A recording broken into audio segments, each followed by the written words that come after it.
The shore patrol officer's voice cut across the morning air like a blade meant to draw blood. "Look at this. Another vagrant playing dress-up." The words carried deliberately, loud enough for the families streaming through the main gate to hear, loud enough to make them clutch their children a little tighter as they passed. Lieutenant Commander Victor Ashworth smoothed his immaculate uniform and circled the detained man the way a predator circles wounded prey. What the officer did not know, what no one standing in that detention area could have possibly known, was that in exactly 3 hours his career would be over, his knees would buckle beneath him, and he would be begging forgiveness from a man whose voice had once held 294 souls suspended between life and death. The old man sat perfectly still on the metal bench. His clothes hung loose on a frame that had once carried more muscle, more purpose. A flannel shirt faded to the color of forgotten things. Work boots held together with gray tape wrapped precisely, methodically, the way someone wraps a wound in the field when proper supplies have run out. His hands rested on his knees, and those hands told a story that Ashworth was too blind to read. They were steady, perfectly steady. The hands of a man who had learned long ago that stillness could mean survival. Ashworth leaned in close enough that the old man could smell the coffee on his breath, the arrogance that came off him like cologne. "You were caught at 0715 attempting to access a restricted area during a commissioning ceremony. Trespassing on federal property. And now I find these on you." He held up the dog tags he had confiscated, dangling them like evidence of a crime. "Let me guess. Bought them at a surplus store. Thought they would make you look legitimate when you came begging for handouts from the officers' families." The old man's eyes moved slowly to the tags. Something flickered there, something that a more perceptive man might have recognized as dangerous. But Ashworth was not a perceptive man. Ashworth was a man who had spent 22 years in the Navy without ever hearing a shot fired in anger, and he compensated for that hollow space in his service record by exercising authority over anyone who could not fight back. "Those are mine, sir." The old man's voice was quiet, hoarse from disuse, soft from years of speaking to no one but ghosts. But there was something beneath the softness, a frequency that did not match his appearance, a steadiness that belonged to someone accustomed to being heard across vast distances through static and chaos and the screaming of men who thought they were about to die. Ashworth laughed. He turned to the 2 junior petty officers flanking him, performing for his audience. "You hear that? They are his." He looked back at the old man with theatrical contempt. "Elias Crane, Operations Specialist First Class. That is what these say." He read from the tags with mocking precision. "You expect me to believe you are Navy? You cannot even keep yourself clean." A family walked past the detention area, a mother pulling her son closer, a father averting his eyes. The old man watched them go. His gaze moved past them, past the gate, toward the distant amphitheater where white chairs stood in perfect rows and a podium waited for voices that would change young lives forever. Somewhere in that ceremony his daughter stood in her dress whites, about to receive her commission, about to become everything he had failed to be. He had walked 7 miles in the dark to stand outside that fence. Not to interrupt, not to be seen, just to watch, just to know. "I was not trying to enter the ceremony," the old man said. "I was outside the fence, in the public viewing area." Ashworth's smile widened. The public viewing area that is clearly marked as closed during commissioning ceremonies. The public viewing area surrounded by signs that say no trespassing. He shook his head slowly, savoring the moment. "You know what I think? I think you are one of those stolen valor cases. I think you found those tags in a dumpster somewhere and decided to wear them so people would feel sorry for you. I think you have never served a day in your life." The old man said nothing. His right hand moved almost imperceptibly toward his left forearm, toward the place where his sleeve covered skin that told truths Ashworth could not imagine. One of the junior petty officers, a young woman with careful eyes, noticed the movement. She noticed the way the old man held himself despite the humiliation being heaped upon him. She noticed that he had not once raised his voice, not once shown anger, not once stopped saying, "Sir." Something about it bothered her. Something about it did not fit. Ashworth reached down and grabbed the old man's arm, yanking his sleeve up with the casual violence of a man who had never faced consequences. "What is this? A tattoo?" He stared at the faded ink revealed on the weathered forearm. A phoenix rising from flames, radio waves emanating from its wings in precise, technical patterns. Beneath it, coordinates. Numbers that meant nothing to Ashworth, but everything to men who had floated in dark waters, praying for rescue. "Let me guess," Ashworth sneered. "You got this to complete your little costume." "Phoenix. How original." He shoved the arm away. "What are those numbers?" "Your bookie's phone number?" "They are coordinates, sir."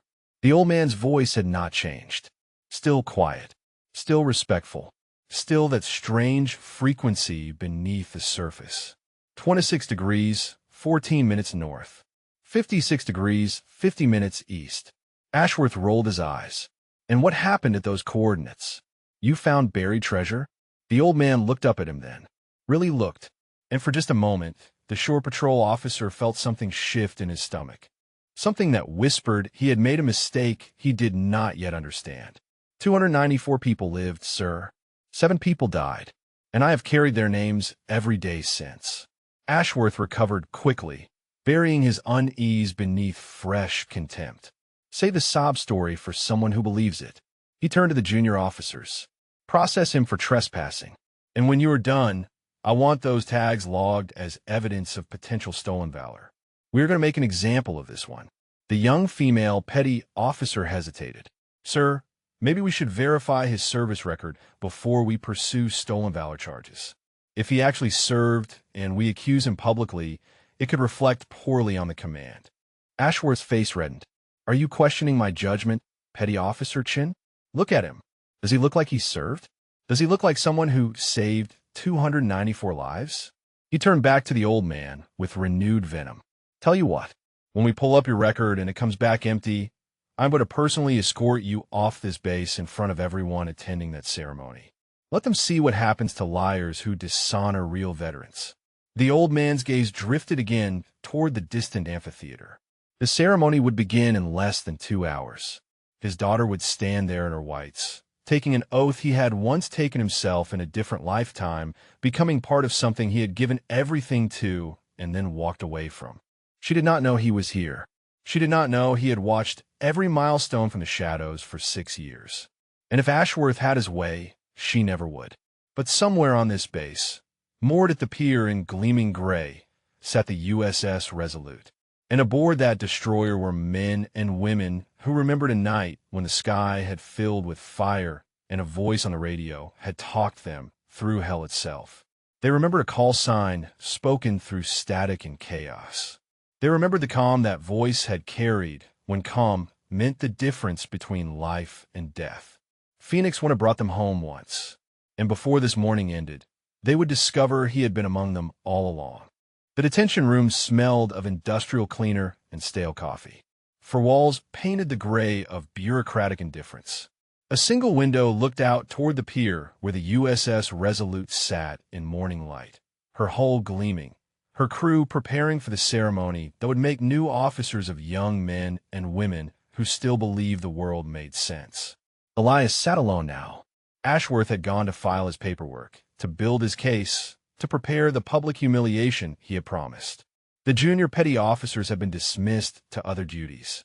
For the first time in hours, Elias could breathe without an audience. His hand moved to the pocket of his worn flannel. The waterproof bag was still there, pressed against his chest like a second heartbeat. He did not remove it. He did not need to. He knew every page by memory, every line of transmission logged in fading ink, every word that had passed through his headset on the night the world caught fire. 23 April 2003. The Persian Gulf. He closed his eyes, and he was there again. If you're watching this story from anywhere in the world, we would love to know where you're joining us from. Drop a comment below telling us your city or country. And if stories like this one about hidden heroes and impossible courage speak to you, please consider subscribing to our channel. Your support helps us share these incredible, true stories. Now, let us continue. The USS Hawkins had been running dark through the Strait of Hormuz.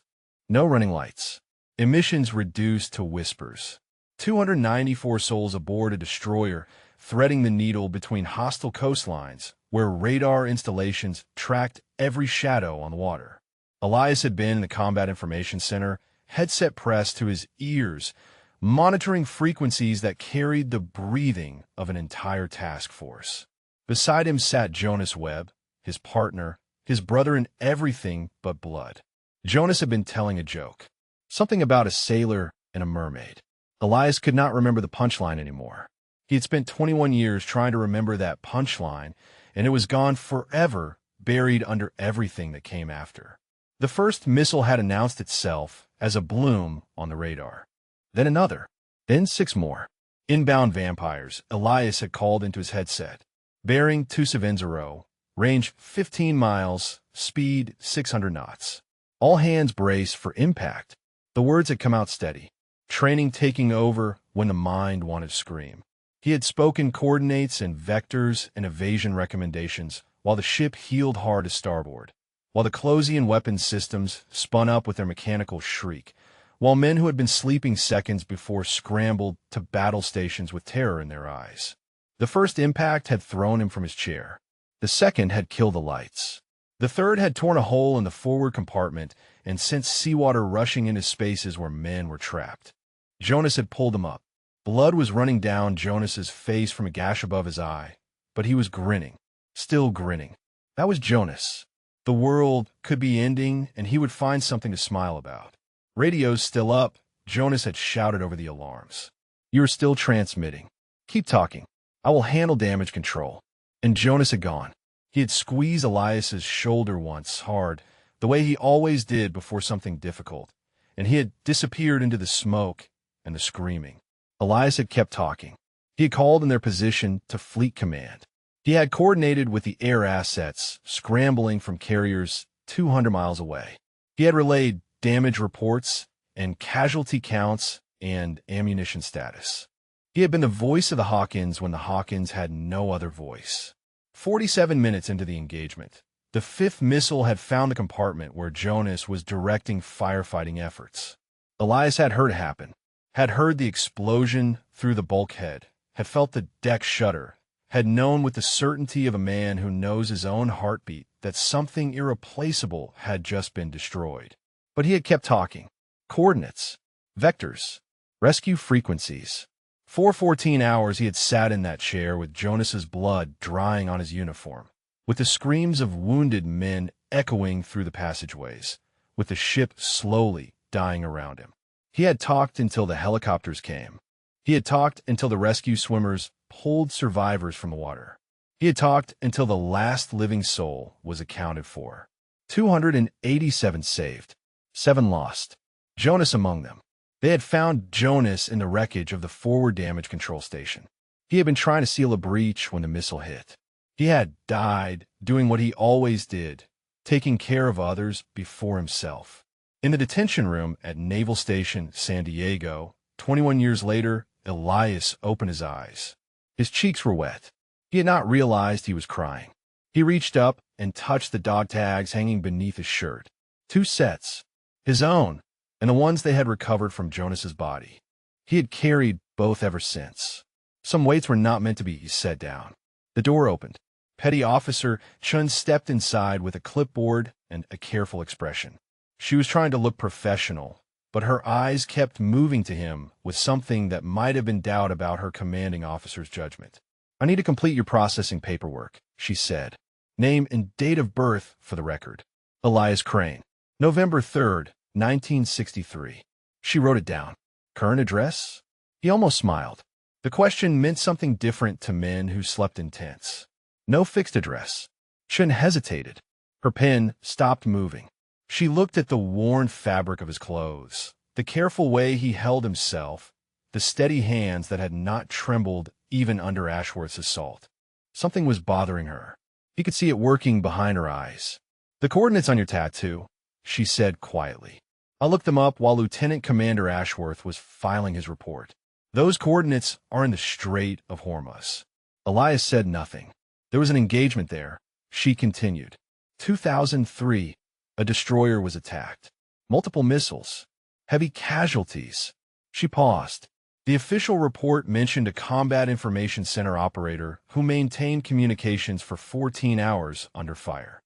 He was credited with coordinating the rescue of over 200 sailors. Still, Elias said nothing. But something in his stillness shifted. Something that had been dormant for a very long time stirred beneath the surface.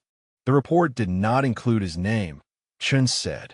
It was classified, but it mentioned a call sign. She looked at him with new eyes. Phoenix 1.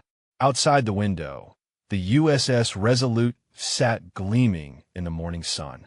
Aboard her, men and women who had never heard of Elias Crane were preparing for a ceremony. But some of them, the older ones, the ones who had served in darker waters, they remembered a voice. They remember a night when that voice had been the only thing standing between them and the abyss. And soon, very soon, they would hear that voice again. The door slammed open before Chun could say another word. Ashworth strode in with the satisfaction of a man who believed he had already won. He carried a folder thick with forms and regulations, weapons of bureaucratic warfare he had spent his career learning to wield. "Petty Officer Chun, you are dismissed," he said without looking at her. "I will handle the rest of the processing personally." Chun hesitated. Her eyes moved from Ashworth to Elias and back again. "Sir, I was just completing the intake forms. There may be some information you should consider before proceeding with the stolen valor charges." Ashworth's smile thinned. "Are you still here?" The question hung in the air like a threat. Chun understood what it meant. She understood that her career, her evaluations, her future in the Navy all rested in the hands of men like Ashworth. Men who remembered every slight and repaid them with interest. She gathered her clipboard and moved toward the door. But as she passed Elias, she paused just long enough to meet his eyes. Just long enough to let him know that someone had seen. Someone believed. Then she was gone, and Elias was alone with the man who wanted to destroy him. Ashworth pulled a chair across the floor with a screech of metal on concrete. He sat down facing Elias, close enough that their knees almost touched, close enough to invade, close enough to intimidate. "I made some calls," Ashworth said. He opened his folder and pretended to read from it, though his eyes never left Elias's face. "Operations Specialist First Class Elias Crane. Service number Force Eventuo 918364. According to the records I could access, you were discharged in 2004. He let that word hang. Discharged. Not retired. Not honorably separated. Discharged. Elias remained still. His hand stayed on his knees. His breathing stayed even. "The records also show," Ashworth continued, "that you were referred for psychiatric evaluation following your discharge. That you were recommended for treatment you never completed.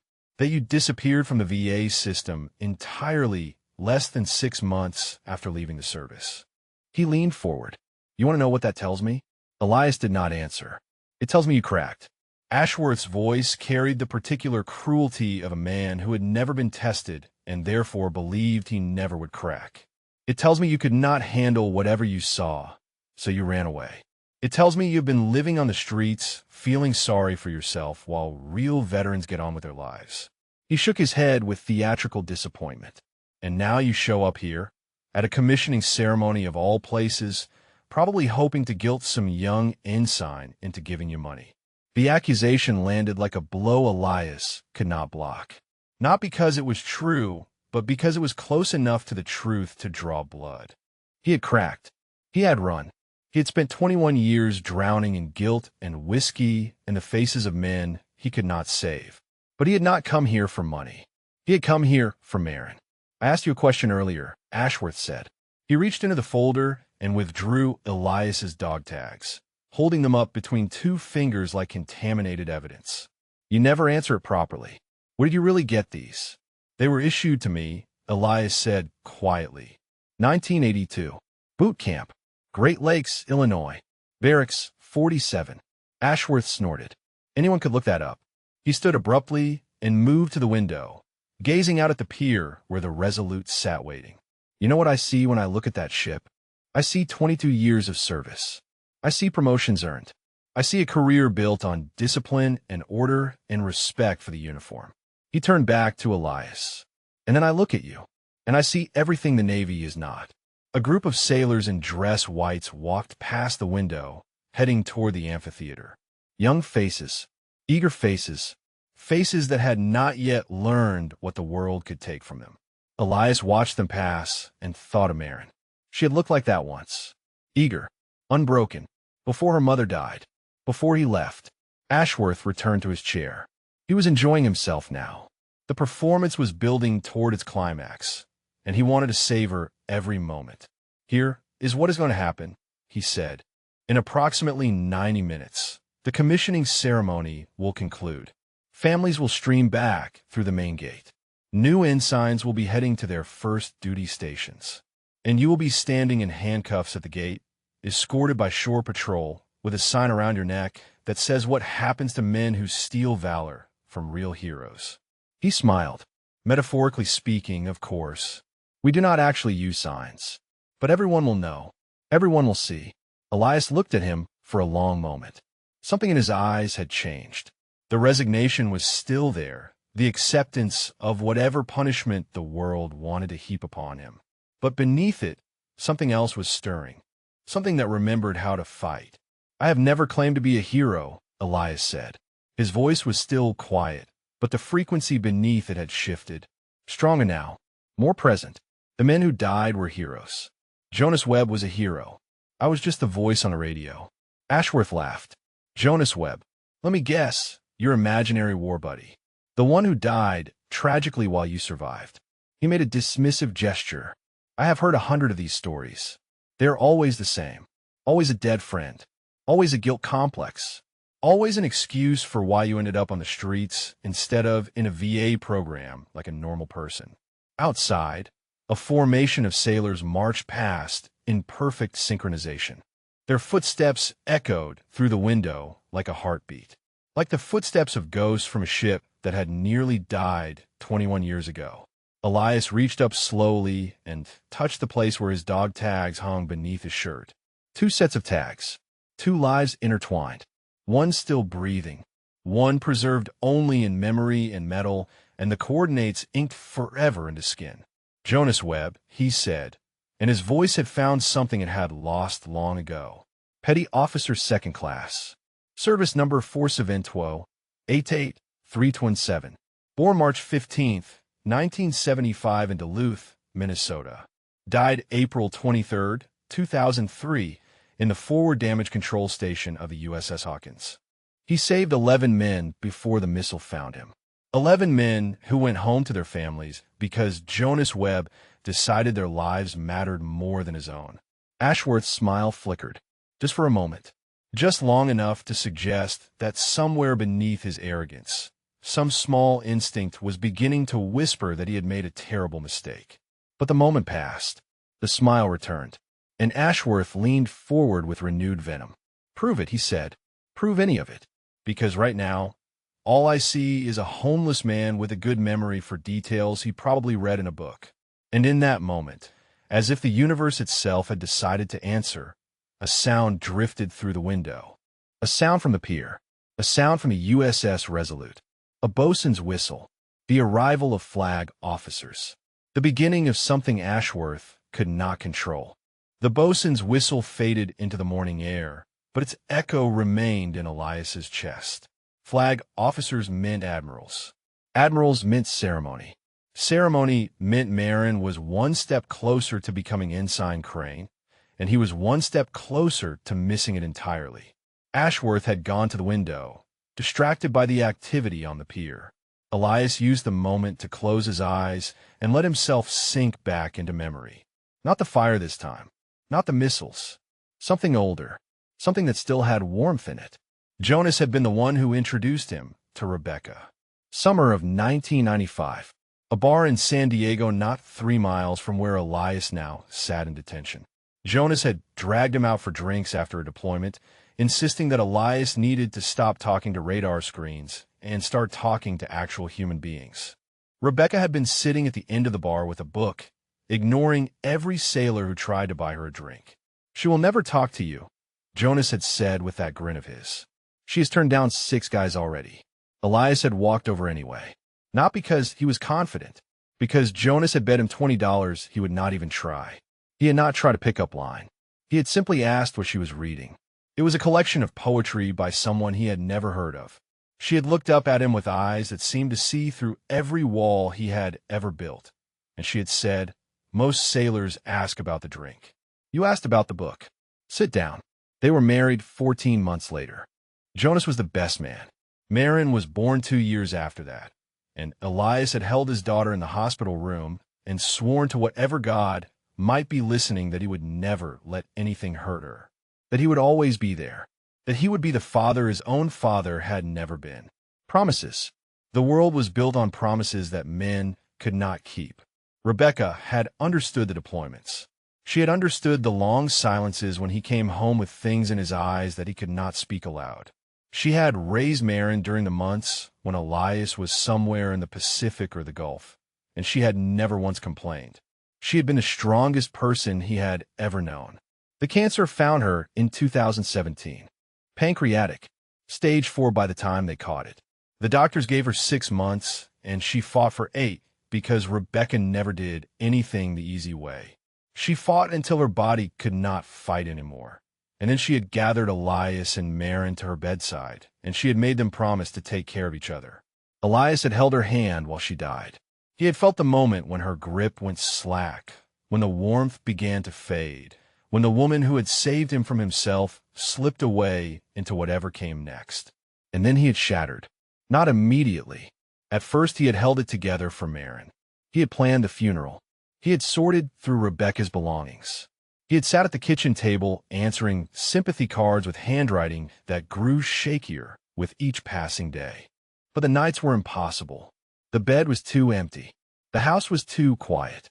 Rebecca's voice was everywhere and nowhere, echoing in rooms that still smelled like her perfume, lingering in the garden she had planted, whispering from photographs that watched him with eyes that would never blink again. He started drinking to sleep, then drinking to wake, then drinking to exist. Maren was 16, old enough to see what was happening, old enough to try to help. She would find the bottles he hid and pour them down the sink. She would sit with him on the bad nights and hold his hand the way he had once held hers when she was small and afraid of thunderstorms. She would tell him that they would get through this together, that Mom would want them to be strong, that she needed him. And he had looked at his daughter, his beautiful daughter who had her mother's eyes and her mother's strength, and he had seen Rebecca looking back at him. Every time, every single time, the resemblance was unbearable. The love was unbearable. The knowledge that he was failing them both was unbearable. So he left. The note had taken him 4 hours to write. 3 sentences. I love you. I'm sorry. Live your life. He had walked out of the house at 2 in the morning with nothing but the clothes on his back, his dog tags, Jonas's dog tags, and the logbook he had kept from the Hawkins. He had walked until his feet bled, and then he had kept walking. Away from San Diego. Away from the memories. Away from the daughter he loved too much to keep destroying. 6 years. 6 years of shelters in tent cities and odd jobs that lasted until the shaking got too bad or the nightmares got too loud. 6 years of watching from the shadows as Maren graduated high school, started college, joined ROTC, grew into a woman who carried her mother's grace and her father's stubbornness. He had been there when she received her acceptance to the program. Standing across the street, invisible, weeping with pride he had no right to feel.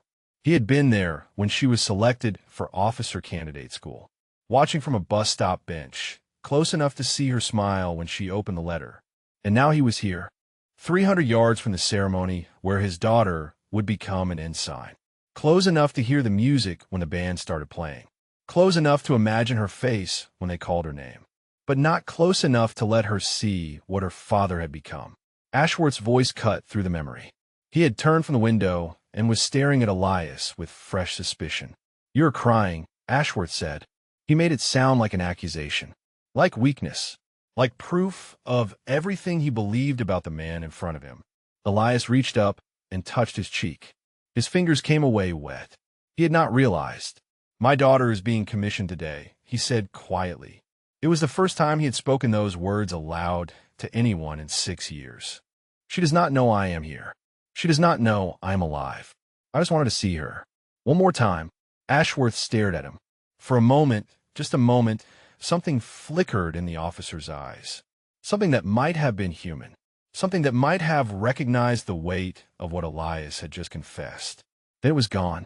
Nice try, Ashworth said, but I'm not falling for it. He gathered his folder and moved toward the door. I will be back in 30 minutes to escort you to the gate. Maybe by then you will have thought of a better story. The door closed behind him. The lock clicked into place. And Elias sat alone with his ghosts, wondering if Marin would ever know that her father had tried to come home. The minutes crawled past like wounded things. Elias counted them by the sounds filtering through the window, the distant tuning of instruments as the Navy band prepared, the murmur of families finding their seats, the crisp footsteps of officers moving with purpose toward the amphitheater where young lives would be transformed. Somewhere out there, Marin was straightening her uniform, checking her cover in a mirror, practicing the words of the oath she would soon take. She had no idea that 300 yards away, behind walls and locks and the cruelty of a man who had never bled for anything, her father was fighting a battle he had already lost. The door opened without warning. Elias looked up, expecting Ashworth, expecting fresh humiliation, expecting the next chapter of a story that could only end one way. Instead, he found a woman in officer's khakis with chaplain insignia on her collar. She was perhaps 50, with silver threading through dark hair, pulled back in a regulation bun. Her face carried the particular calm of someone who had spent decades sitting with pain. Commander Patricia Reyes, she said. Base chaplain. She did not wait for an invitation. She simply entered and closed the door behind her, moving to the chair Ashworth had vacated. May I sit? Elias nodded. He had learned long ago that chaplains did what they wanted regardless of permission. It was one of the things he respected about them. Petty Officer Chen found me, Reyes said. She was concerned about how your processing was being handled. She mentioned some details that caught my attention. She settled into the chair with the ease of someone who had conducted 1,000 difficult conversations. Coordinates in the Strait of Hormuz. A phoenix tattoo. A classified call sign. Elias said nothing. His hands remained still on his knees. I have been at this base for 11 years, Reyes continued. Before that, I was fleet chaplain aboard 3 different carriers. I have sat with men and women who have seen things that broke them in ways the Navy does not have medals for. I have learned to recognize the weight people carry, even when they try to hide it. She paused, studying him with eyes that seemed to miss nothing. You are carrying something heavy, Mr. Crane. Something that has been crushing you for a very long time. With respect, Commander, Elias said quietly, I am not looking for counseling. Good, because I am not offering it. Reyes leaned back slightly. I run a program. Unofficial. Off the books. No VA paperwork. No bureaucratic hoops. No waiting lists that stretch into years. Just a place where veterans who have fallen through the cracks can find solid ground again. She let that settle. I have helped 43 men and women over the past 6 years. 31 of them now have housing. 24 have jobs. 18 have reconnected with families they thought they had lost forever. Elias felt something twist in his chest. 18 have reconnected with families. The words hung in the air like a door he was afraid to approach. I'm not trying to save you, Reyes said. I learned a long time ago that I cannot save anyone. People save themselves, or they do not. All I can do is open doors. Whether you walk through them is your choice. Why are you here? Elias asked. His voice came out rougher than he intended. Why do you care what happens to one more homeless veteran who got caught where he should not have been? Reyes was quiet for a moment. When she spoke again, her voice had softened. Because 21 years ago, my brother was a damage control man aboard a destroyer in the Persian Gulf. He was trapped in a flooding compartment when the missiles hit. He spent 6 hours in chest-deep water, listening to a voice on the emergency frequency, talking him through survival. That voice gave him coordinates for rescue swimmers. That voice told him help was coming. That voice kept him alive until they cut through the bulkhead and pulled him out. She held Elias's gaze. His name is Miguel Reyes. He is a Master Chief now. He has 3 children. And he has spent 21 years trying to find the man behind that voice so he could say thank you. The words hit Elias like a physical blow. He remembered that compartment.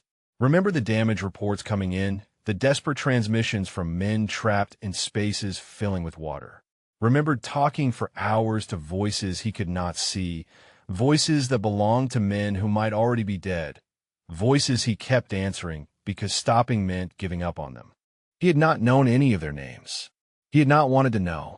Names made it personal. Names made it impossible to keep functioning when the names stopped responding. I do not know if you're the man my brother has been searching for, Reyes said. I do not know if the coordinates on your arm match the ones burned into his memory. But I know what I see when I look at you. I see someone who has been punishing himself for something that was not his fault. I see someone who ran from help because he believed he did not deserve it. She leaned forward slightly.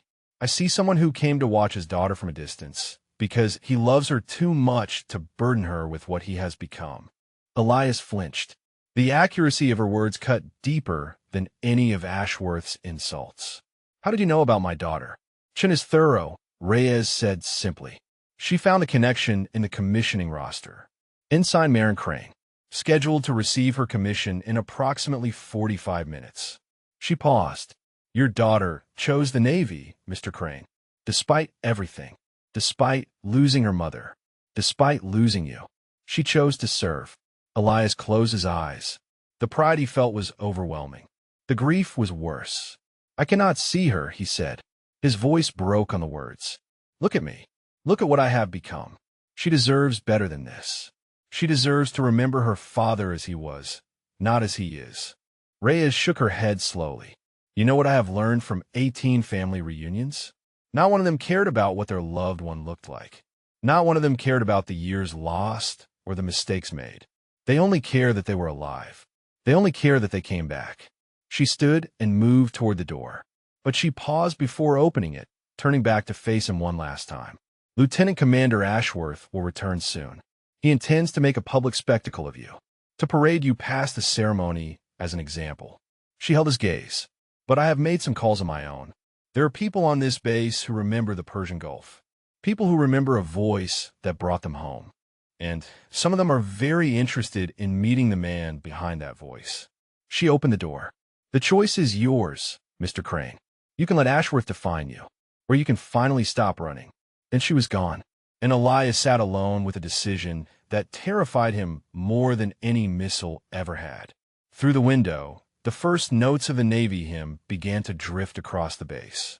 The ceremony was beginning, and somewhere in that crowd, his daughter was about to become an officer. Senior Chief Petty Officer Wade Thornton had not planned to walk past the Shore Patrol detention area.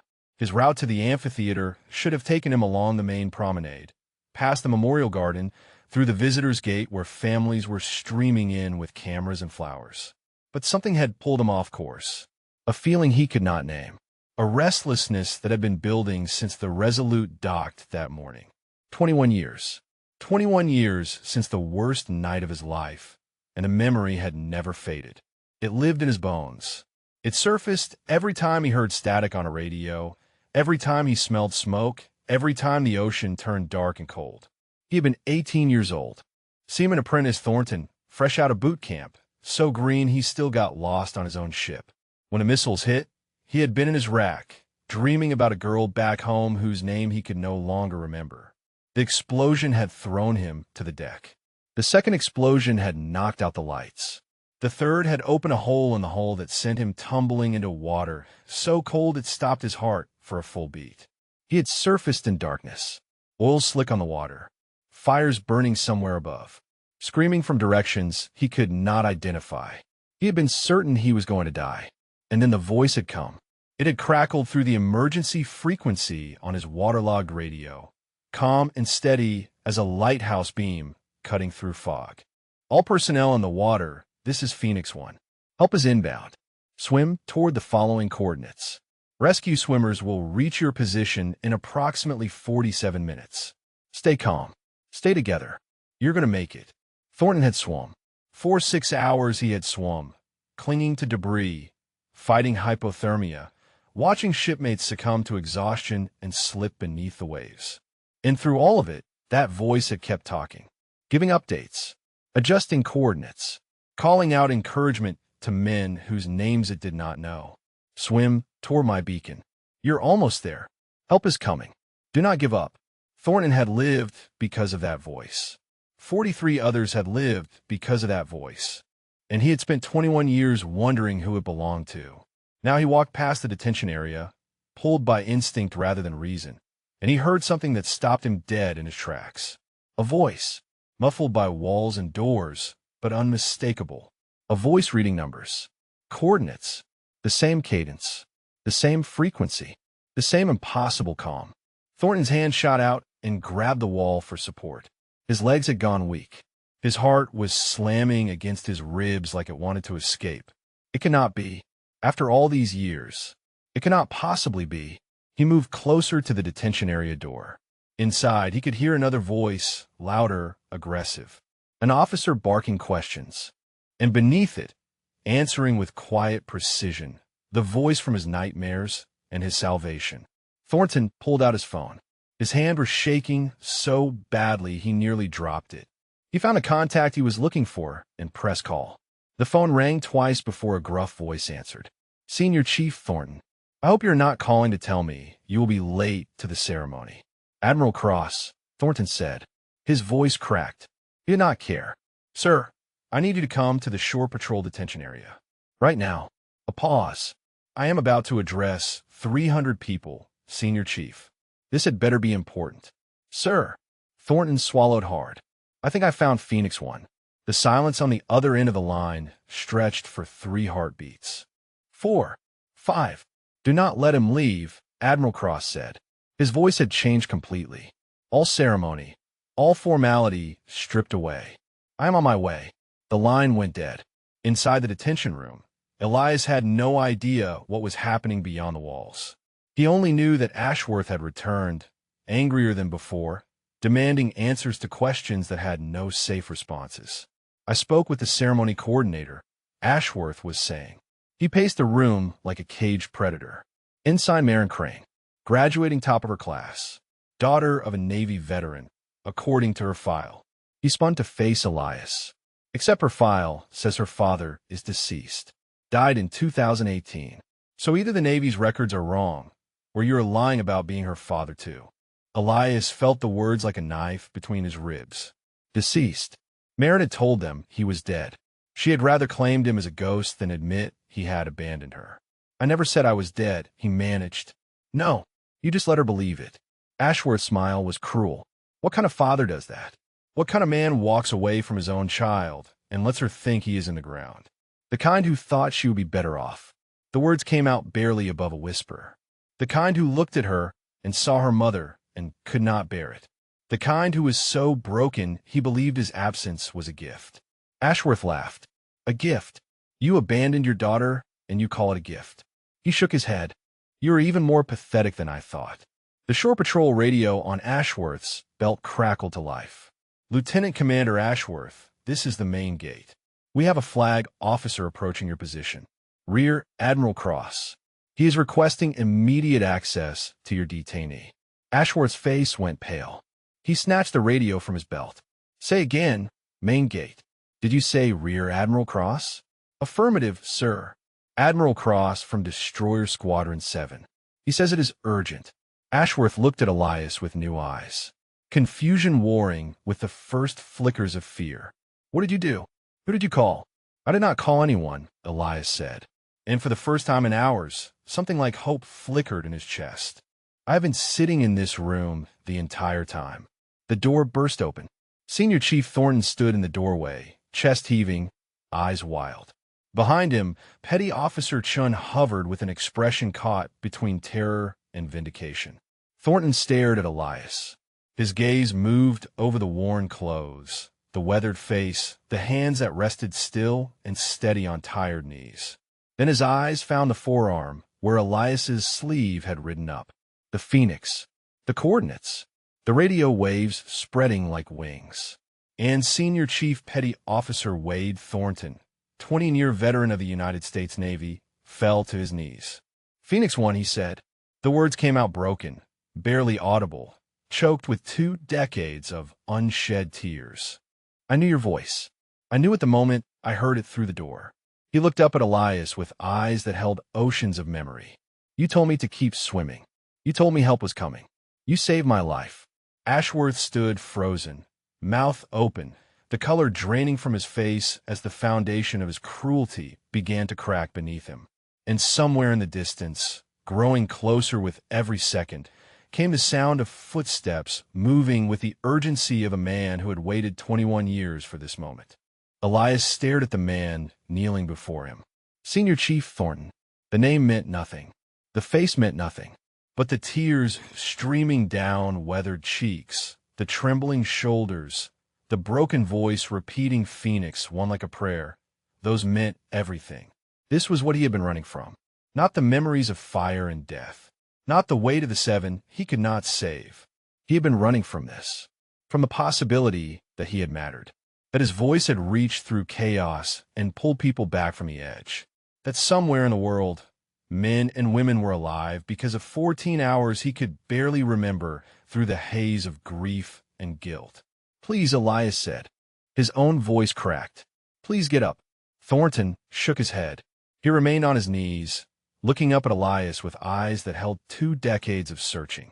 I was 18 years old. I was in the water for 6 hours. Every time I wanted to give up, every time I thought about letting go, your voice came through that radio. You told me I was going to make it. He drew a shuddering breath. I have 3 kids now. A wife. A career. None of it would exist if you had stopped talking. Ashworth stood frozen by the wall. His folder had slipped from his fingers, papers scattered across the floor. His face cycled through emotions he could not control. Confusion. Disbelief. The first cold tendrils of fear as he realized the magnitude of his mistake. This is not possible, Ashworth said. His voice had lost its commanding edge. This man is a vagrant, a trespasser. He was caught trying to infiltrate a secure ceremony. Thornton rose slowly to his feet. When he turned to face Ashworth, something dangerous moved behind his eyes. This man, Thornton said, his voice low and hard, coordinated the rescue of 287 sailors during the worst naval engagement since the Cole bombing. This man stayed on the radio for 14 hours while his ship burned around him. This man talked my shipmates through hell itself when everyone else was screaming or dying or too shocked to function. He stepped closer to Ashworth. And you have been treating him like garbage. I had no way of knowing, Ashworth started. You had every way of knowing. Thornton's voice rose.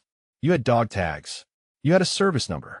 You had coordinates tattooed on his arm that any competent officer could have verified in 10 minutes. But you did not want to verify. You wanted to humiliate. You wanted to make yourself feel powerful by crushing someone who could not fight back. Ashworth's mouth opened and closed. No words came out. Elias stood slowly. His legs felt weak, but something else was flowing through him now. Something that had been dormant for 21 years. He reached out and placed a hand on Thornton's shoulder. It is all right, Senior Chief. Elias's voice was quiet but steady. He was doing his job. He saw what he expected to see. Thornton turned back to him with disbelief. How can you defend him? After everything he said to you? Because I have spent 21 years hating myself, Elias said. I do not have room left to hate anyone else. The words hung in the air. Thornton's anger flickered, shifted, transformed into something closer to grief. You saved us, Thornton whispered. Why could you not save yourself? Elias had no answer. He had been asking himself the same question since the night Jonas died in his arms. Since the night Rebecca took her last breath. Since the morning he walked away from Aaron with nothing but 3 sentences and a lifetime of regret. Through the window, he could see the amphitheater in the distance. The ceremony was well underway now. Rows of white uniforms stood at attention. A speaker addressed the crowd from the podium. Somewhere in those rows, his daughter waited to take an oath that would bind her to the same service that had given him everything and taken everything away. He could leave. Thornton's recognition had shattered Ashworth's authority. The door was open. The path was clear. He could slip away into the city, disappear back into the shadows. Let Marin have her day without the complication of a father risen from the grave. It would be easier. For everyone. Elias took a step toward the door. Then another. Where are you going? Thornton asked. Away, Elias said. She does not need this. Not today. Not ever. He was almost at the threshold when a new voice stopped him cold. Elias Crane. The voice came from the hallway. Deep. Commanding. Carrying the weight of stars and decades of authority. Rear Admiral Sullivan Cross stepped into the doorway. He was tall, silver-haired, ramrod straight in dress whites that gleamed with ribbons and gold. His face was carved from granite and determination, but his eyes held something that looked almost like reverence. Elias froze. I was executive officer aboard the Hawkins, Admiral Cross said. He did not enter the room. He simply stood in the doorway, blocking the exit, holding Elias in place with nothing but his presence. I was in the CIC when the first missile hit. I saw you take your station. I saw you put on that headset. And I heard you talk for 14 hours without stopping, without breaking, without ever letting anyone hear the fear in your voice. Sir, Elias managed. The word came out rough, dragged from somewhere deep. I have spent 21 years trying to find you, Cross continued. Your file was classified after the incident. Your name redacted from every report. The only thing that survived was a call sign. Phoenix 1. He stepped forward, closing the distance between them. I have given speeches at memorial services. I have pinned medals on sailors who served that night. I have told the story of the Hawkins to every class of officers I have ever addressed. And in every single telling, I have said the same thing. We survived because of a voice that would not quit, a voice that brought us home. Elias's vision blurred. His chest heaved with breaths he could not control. I'm not a hero, he said. The words tore out of him like confession. Jonas Webb was a hero. The men who died were heroes. I just talked. I just kept talking because I did not know what else to do. Admiral Cross reached out and gripped Elias's shoulder. The touch was firm, anchoring. Sometimes, Cross said quietly, talking is the bravest thing a man can do. Outside, the ceremony continued. The oath was being administered. 300 voices were repeating words that would change their lives forever. And Elias stood in a doorway, caught between the past he could not escape and a future he was terrified to claim. Your daughter is out there, Cross said. I saw her name on the roster. Ensign Marin Crane. He held Elias's gaze. She deserves to know her father is alive. She deserves to know what he did. Elias closed his eyes. Tears slipped down his weathered cheeks. I do not know if I can, he whispered. You can, Cross said. And you will. Because running is over. Phoenix 1. It is time to come home. Ashworth found his voice at the worst possible moment. Admiral Cross, sir, I can explain. He stepped forward, hands raised in a gesture that was half supplication, half defense. This man was caught trespassing on federal property. He had no identification. He matched the profile of individuals who target military ceremonies for solicitation. I was following standard protocol for base security. Cross turned slowly. The movement had the deliberate quality of a warship bringing its guns to bear. Standard protocol, Cross repeated. His voice was quiet, the kind of quiet that preceded storms. Standard protocol includes running a service number through the database. Standard protocol includes verifying claims before making accusations. Standard protocol includes treating every veteran, regardless of appearance, with the basic dignity their service has earned. Sir, I did verify. Ashworth's voice pitched higher. The records showed a discharge, a psychiatric referral. He abandoned his own daughter. He let her believe he was dead. Surely that calls his character into question. His character. Cross took a step toward Ashworth. Each word landed like a hammer. This man held the lives of 294 sailors in his hands for 14 hours. This man coordinated rescue operations while his best friend bled to death beside him. This man carried the weight of 7 deaths on his shoulders for 21 years. And you stand there questioning his character? Ashworth's face had gone the color of old paper. I did not know, sir. You did not want to know. Cross's voice dropped to something almost conversational, which made it worse. You saw a homeless man, and you saw an opportunity to feel powerful. You saw someone who could not fight back, and you decided to make an example of him. He paused. I have met men like you throughout my career, Lieutenant Commander. Men who confuse authority with leadership. Men who mistake cruelty for strength. They never last. Ashworth opened his mouth to respond, but Cross had already turned away from him. Dismissed. Permanently. In the corner of the room, Petty Officer Chun stood at rigid attention. Her eyes moved between the Admiral and her commanding officer, watching a career implode in real time. Petty Officer, Cross said without looking at her. I understand you attempted to verify Mr. Crane's service record, that you raised concerns with your superior officer. Is that correct? Yes, sir. Chen's voice was steady despite the tension crackling through the room. I found information suggesting the coordinates on his tattoo corresponded to a classified engagement in the Persian Gulf. I recommended further investigation before proceeding with stolen valor charges. Cross nodded. Your actions will be noted in your service record. Favorably, he finally turned to face her. The Navy needs more officers who trust their instincts over their superiors. Remember that. Yes, sir. Thank you, sir. Cross returned his attention to Elias, who had not moved from where he stood.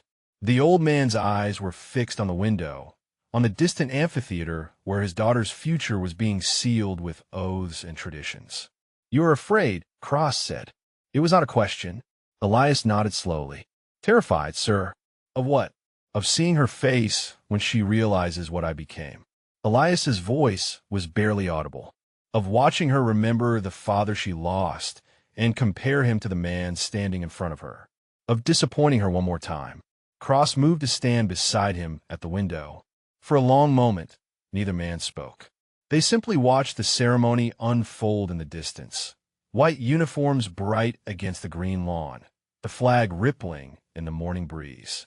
When I was executive officer on the Hawkins, Cross said, finally, I had a son. He was 7 years old.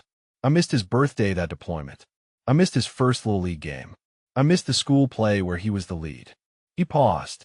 I told myself I was serving something greater, that he would understand when he was older, that the sacrifice was worth it. Elias said nothing, but he was listening. My son is 31 now, Cross continued. He is a teacher. 3rd grade. He has a daughter of his own. And every time I see him, every time I hold my granddaughter, I think about those years I missed. Those moments I can never get back. He turned to face Elias directly. But here's what I have learned. Children do not want perfect fathers. They do not want fathers who never made mistakes. They want fathers who show up, who try, who are present, even when it is hard. Especially when it is hard. She thinks I am dead, Elias said. The words scraped against his throat. She told the Navy I was dead. That is what she needed to believe to move forward. Or, Cross said, that is what she told them because admitting you were alive meant admitting you chose to leave. Sometimes a death is easier to carry than abandonment. The observation hit Elias like a blow to the chest. He had never considered it that way.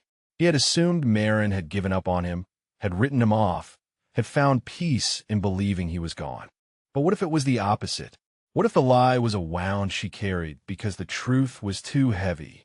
The ceremony will conclude in approximately 20 minutes, Cross said. After the oath, there will be a reception. Families will gather with the new ensigns. Photographs will be taken. Memories will be made. He held Elias's gaze. You can be part of that, or you can walk away again. But this time, you walk away knowing what you're choosing. Elias felt something crack inside him. A wall he had built over 6 years of solitude. A barrier constructed from guilt and grief and the absolute certainty that he did not deserve to be loved. What if she does not want to see me? His voice broke. What if she has moved on? What if showing up now only makes things worse? Then at least she will know, Cross said. She will know you tried. She will know you came back. She will know that on the day she became an officer, her father was there, watching, proud, alive. Through the window, the ceremony was reaching its climax. The new ensigns were being called forward one by one to receive their commissions. Soon, very soon, Marin's name will be called. Elias drew a breath that seemed to come from somewhere deeper than his lungs, from a place that had been locked away for 21 years, from the part of him that had once talked 287 people through the darkest night of their lives. "I need to see her," he said. The words came out stronger than expected. Clearer. "I need her to know I am here." Cross nodded once. "Then let us go bring you home, Phoenix One." He turned and strode toward the door. Thornton fell in his step behind him.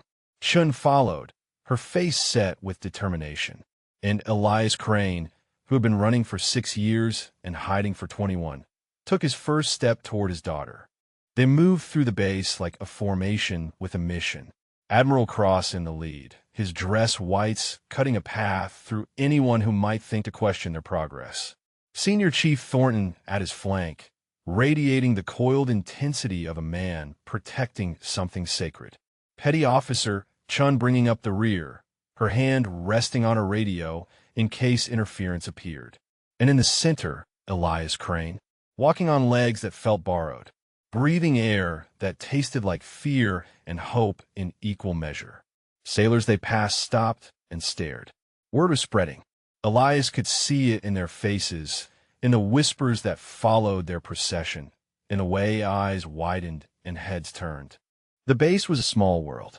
News traveled at the speed of rumor, and a rear admiral personally escorting a homeless man toward the commissioning ceremony was the kind of news that rewrote conversations.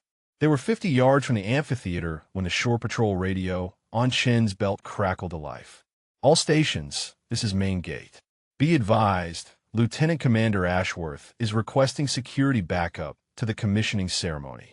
He claims an unauthorized individual is being escorted onto the grounds by personnel who may be acting under false pretenses." Cross stopped walking. He turned to Chun with an expression that would have frozen salt water. "Give me that radio," he said. Chun handed it over without hesitation. Cross keyed the transmitter. "All stations, this is Rear Admiral Sullivan Cross, Commander Destroyer Squadron 7. Authentication code, November Sierra 774. Lieutenant Commander Ashworth's request is denied. Any personnel responding to his call are to stand down immediately." He paused, letting the words carry across every frequency on the base. "Additionally, Lieutenant Commander Ashworth is hereby relieved of duty pending investigation into conduct unbecoming an officer. He is to be escorted to his quarters and confined there until further notice." Cross out. He handed the radio back to Chun. "That felt good," Thornton muttered. They resumed walking. The amphitheater opened before them like a theater of dreams. 300 chairs arranged in perfect rows. Families clustered at the edges, cameras ready, faces bright with pride. A podium stood at the center of the stage, flanked by flags and tradition. And there, in the front rows, sat the newly commissioned ensigns in their dress whites, golden bars gleaming on their shoulders. Elias scanned the rows with desperate eyes, looking for her, looking for the face he had watched from shadows for 6 years, looking for the daughter who thought her father was dead. There, third row from the front, right side, Marin sat with her chin high and her shoulders squared. She had Rebecca's cheekbones, Rebecca's posture. But her eyes, those were his, dark and deep and carrying weights that should not belong to someone so young. She was beautiful. She was an officer. She was everything he had dreamed she would become. And she had no idea he was standing 50 feet away, fighting to remember how to breathe. The ceremony had reached its final phase. The commanding officer was delivering closing remarks, speaking about duty and honor and the long tradition of service that each new ensign was now part of. In moments, the families would be released to join their graduates. Photographs would be taken. Embraces would be exchanged. Admiral Elias said. His voice came out strangled. "I do not know if I can do this." Cross did not coddle him. "You can. You will. And you're not doing it alone." He gestured, and Thornton stepped forward. Behind him, more sailors had gathered. Men and women in dress whites, many of them older, many of them wearing ribbons that spoke of distant waters and dangerous nights. They had heard. They had come. Word reached the Resolute, Thornton said quietly. When they found out Phoenix One was on base, when they found out what was happening, they came. Some of these sailors served on the Hawkins. Some of them were in the water that night. He paused. They want to see the man who saved them. Elias looked at the gathering crowd. 15, 20, more arriving every moment. Faces he did not recognize. Faces attached to lives he had somehow preserved through 14 hours of talking into a microphone while his world burned. One of them stepped forward. An older woman, Master Chief anchors on her collar, gray streaking her hair. She moved with a slight limp, a souvenir from some long-ago battle. "I was a corpsman on the Hawkins," she said. Her voice was steady, but her eyes glistened. "I was in the medical bay when the missiles hit. Half my patients were dead before I could reach them. The other half were dying." She swallowed. "Your voice came through the intercom. You told us help was coming. You gave us times, coordinates. You made us believe we were going to survive." She reached out and took Elias's hand in both of hers. "I have been a chief for 18 years. I have trained hundreds of corpsmen, and I tell every single one of them the same story. The story of the voice that would not quit." Elias could not speak.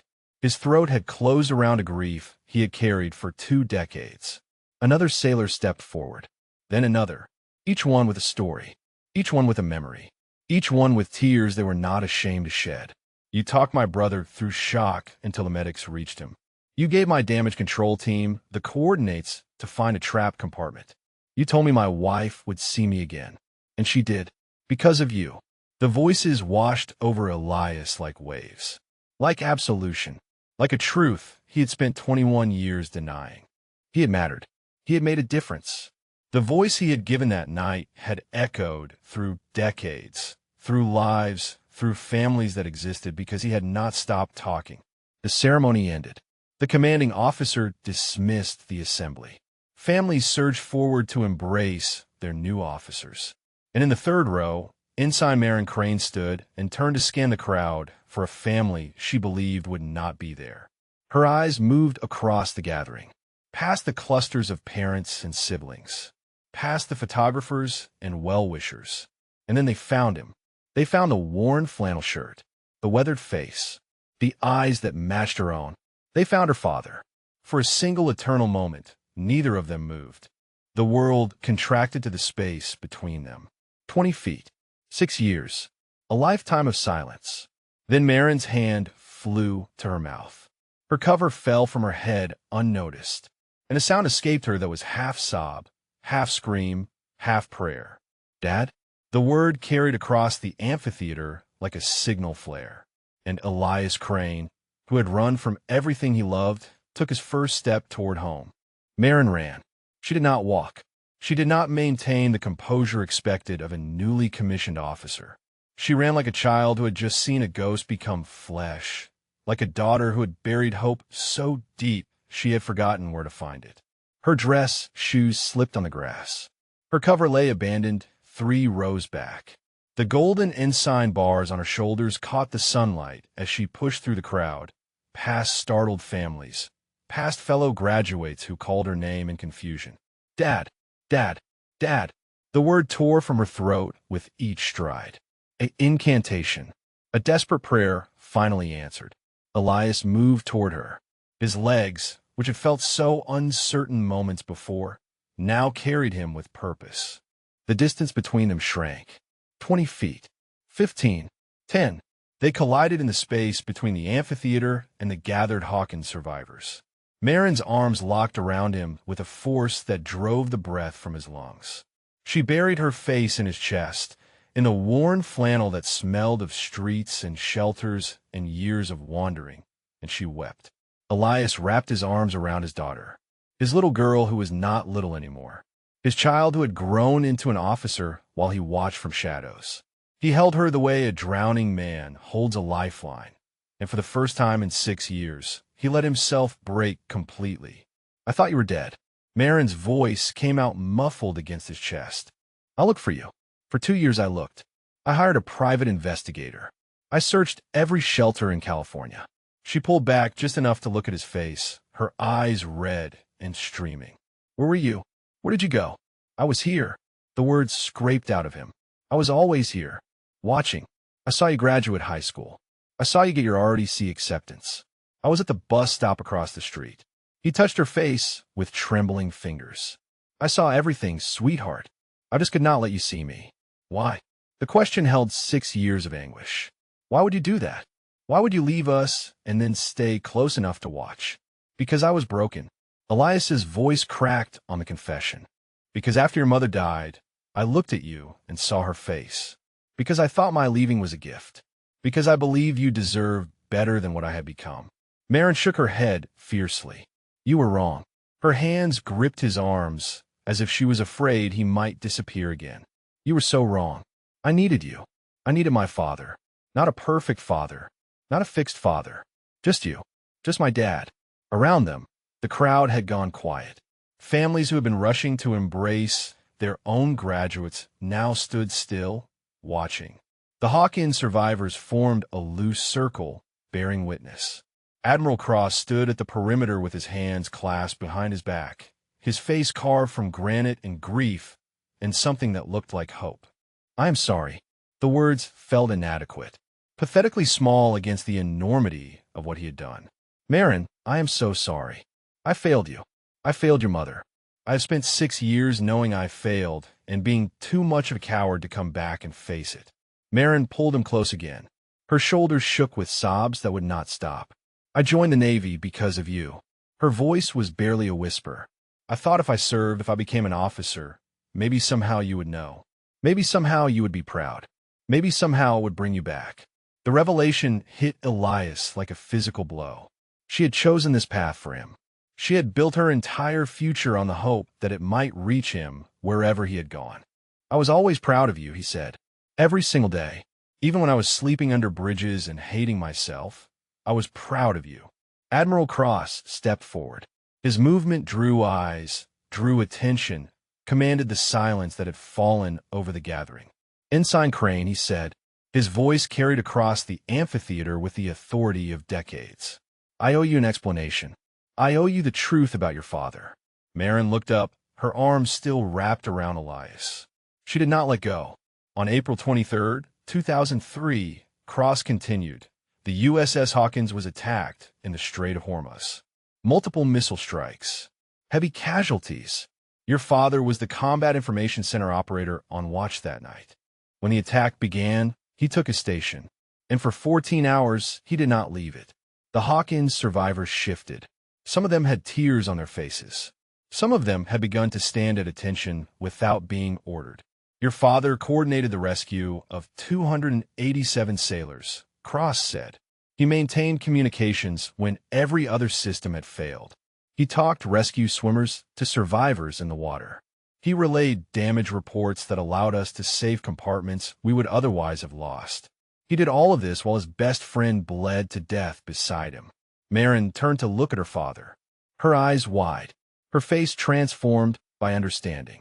His call sign was Phoenix 1, Cross continued. And that name has been spoken with reverence in every wardroom and enlisted mess in the Pacific Fleet for 21 years. He paused. Your father is not just a veteran, Ensign Crane. Your father is a legend. And today, finally, we can tell him so. Cross turned to face the gathered survivors. He raised his hand in a salute. One by one, the Hawkins veterans followed. Senior Chief Thornton, the Master Chief Corpsman, sailors whose names Elias would never know, but whose lives he had somehow saved. They stood at attention, hands raised, rendering honors to a man in a worn flannel shirt who had spent 6 years believing he deserved nothing. Then, beyond the veterans, others began to join.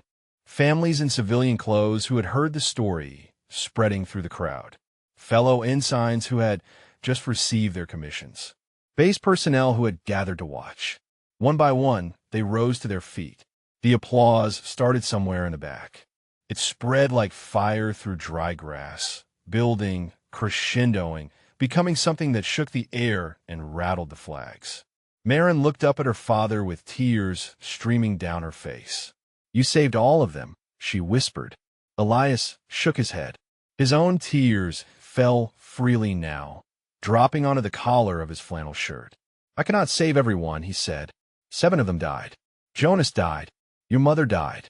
I could not save any of the people who mattered most. Maren reached up and placed her hand against his weathered cheek. You saved me, she said. You gave me a reason to become something. You gave me a legacy to live up to. She held his gaze with eyes that held her mother's strength and her father's stubbornness. And now you are here, and I am not letting you go again. The applause continued.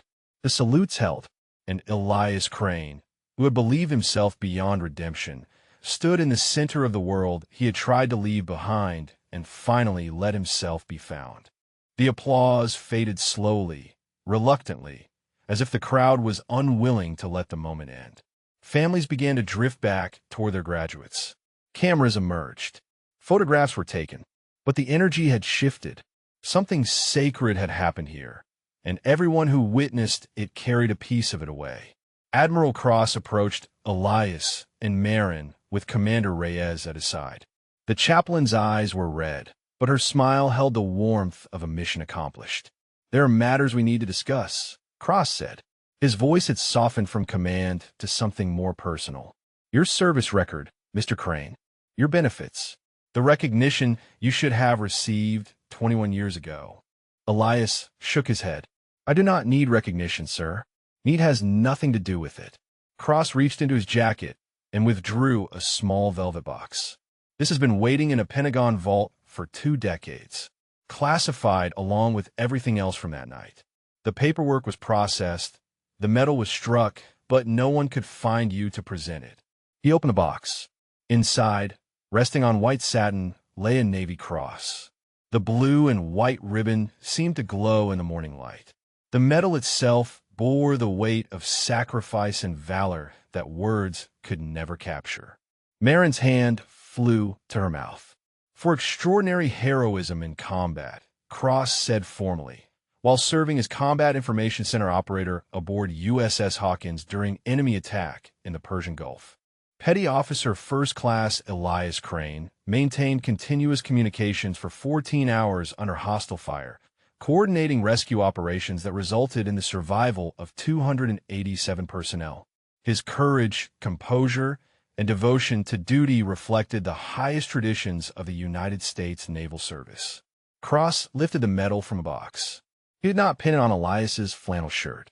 Instead, he held it out, offering it. "This belongs to you," he said. "It has always belonged to you." Elias stared at the medal. His hands trembled at his sides. "I do not deserve this," he whispered. "Jonas deserved this. The 7 who died deserve this. I just talked." Marin took her father's hand. She guided it toward the medal, wrapped his fingers around it. "You just talked," she repeated softly. "You just talked for 14 hours while people died around you. You just talked while your best friend bled out. You just talked when everyone else would have broken." She squeezed his hand. "That is not just talking, Dad. That is everything."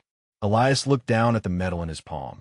The weight of it seemed far greater than the medal could account for.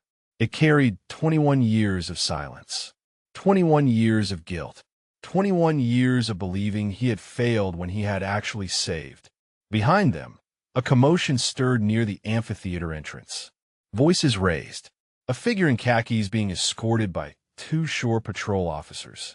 Lieutenant Commander Ashworth had apparently decided to make one final stand. "This is absurd." His voice carried across the grounds, sharp with desperation. "I was doing my duty. I was protecting this ceremony from a trespasser. You cannot destroy my career over a misunderstanding." The shore patrol officers kept walking, propelling him toward the gate. But Ashworth twisted, searching the crowd until his eyes found Elias. "You," he shouted. "This is your fault. You should have told me who you were. You should have shown me proof. How was I supposed to know?" The crowd had gone quiet again. All eyes moved between Ashworth and the man he had tormented. Elias looked at him for a long moment. The anger he expected to feel did not come. Instead, there was something closer to exhaustion, to pity. He handed the Navy Cross to Marin. She took it carefully, cradling it like something holy. Then he walked toward Ashworth. The shore patrol officers tensed, uncertain. Admiral Cross raised a hand, signaling them to hold. Elias stopped 3 feet from the man who had mocked him, accused him, threatened to parade him in handcuffs before his daughter's ceremony. He looked into eyes that held fear and rage and the dawning comprehension of a life about to collapse. "You asked how you were supposed to know?" Elias said quietly. His voice carried in the silence. "You are not supposed to know. That is not the point. The point is how you treated someone when you believed they were nobody. When you believed they had no power, no connections, no way to fight back. He paused. That is who you really are, Lieutenant Commander. Not the uniform, not the rank. The man who kicks people when they are down. Ashworth's face contorted. I was following protocol. I was doing my job. Your job, Elias said, is to serve, to protect, to uphold the values this uniform represents. He gestured at his own worn flannel. I have not worn a uniform in 21 years, but I remember what it meant. I remember that it meant treating every person with dignity, regardless of how they looked or where they came from. He shook his head slowly. You forgot that, and that is why you are finished. He turned and walked back to Marin without another word. Ashworth screamed something after him. The words were lost in the murmur of the crowd and the firm hands of the shore patrol officers guiding him away.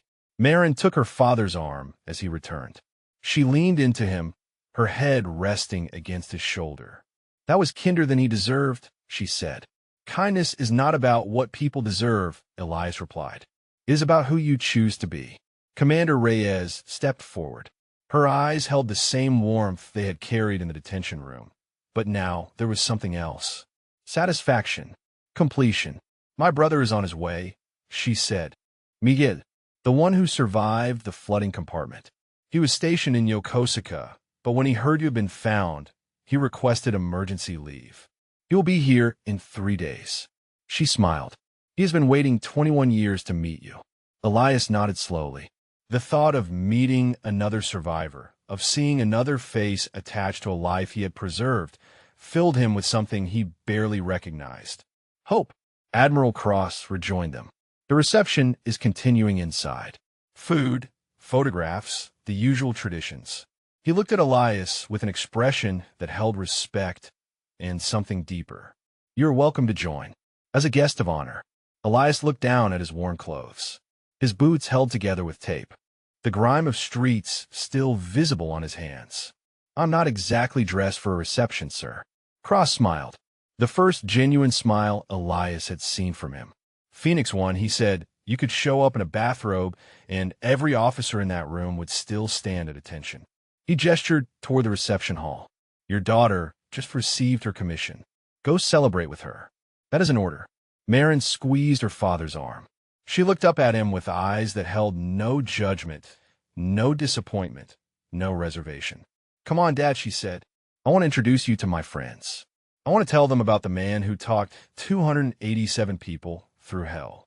She grinned, and in that grin he saw Rebecca, saw hope, saw a future he had never allowed himself to imagine. I want to show off my father. Elias Crane, homeless veteran, abandoned father, forgotten hero, looked at his daughter in her dress whites with her ensign bars gleaming and her mother's strength shining in her eyes. Lead the way, Ensign Crane, he said, and together they walked toward the light. 6 months later, the community center on Vine Street held its weekly gathering. The room was nothing special. Folding chairs arranged in a circle. A coffee pot that had seen better decades. Fluorescent lights that hummed a constant mechanical hymn. But the people who filled those chairs carried stories that could fill libraries. Elias stood at the front of the room. He wore clean clothes now. A button-down shirt that Marin had picked out. Jeans without holes. Boots that did not require tape to stay together. His hair was trimmed. His beard was neat. But his eyes still held the depth of someone who had walked through fire and somehow emerged on the other side. My name is Elias, he said. His voice carried the same calm that had once reached across burning waters to pull men back from death. Call sign was Phoenix One, and I spent 6 years on the streets because I believed I did not deserve to live indoors. The circle held 14 veterans. Some of them were new, attending their first meeting with the hunched shoulders and averted eyes of people who had forgotten how to be seen. Others had been coming for months, their postures slowly straightening, their gazes slowly lifting. Commander Reyes sat in the corner, not leading, just present. This was not her program anymore. It was his. I lost my best friend in combat, Elias continued. I lost my wife to cancer. I lost my daughter because I convinced myself that my absence was a gift. He paused, letting the words settle. I was wrong about all of it. Running did not protect anyone. It just meant I suffered alone instead of healing together. A young woman in the circle shifted. She was perhaps 25, with the hollow cheeks and haunted eyes of someone who had seen things that left marks. Army insignia tattoo visible on her wrist. She had not spoken in 3 meetings. How did you stop? Her voice came out rough and used. How did you stop believing you deserved to suffer? Elias considered the question. It was the same question he had asked himself every day since the commissioning ceremony.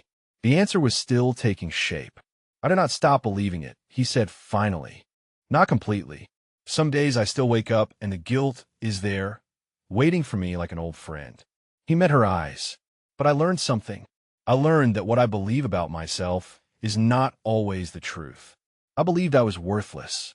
But there were 287 people who were alive because I kept talking. I believed my daughter was better off without me.